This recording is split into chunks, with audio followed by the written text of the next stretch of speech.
Hello, what's up mga boss? Yan, meron tayong fresh out of the box, brand new out of the box, diretso upgrade, diretso BS, no?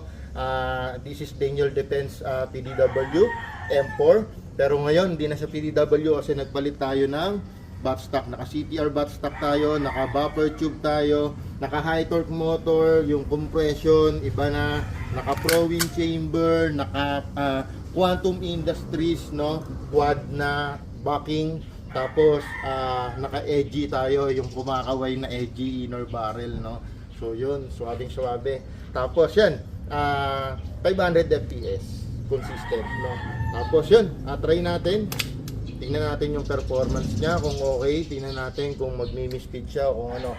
By the way, gamit natin is yung stock na mid-cap magazine, so hindi maalis kung medyo mataas yung ikot ng motor, pwedeng mag-misfeed talaga, pero tingnan natin.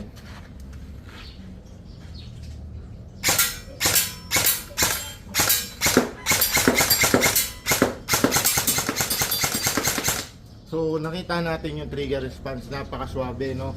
Try natin i-full auto.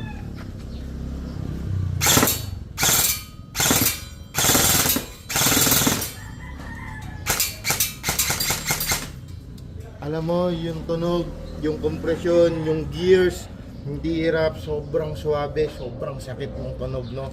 Kung mapapansin nyo, this is AEG o battery operated, pero meron siyang vibration, meron siyang recoil, no?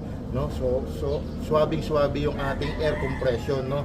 Tahimik, walang lagapak, ibig sabihin pulido, consistent, accurate, no? So yun, maraming salamat mga bossing.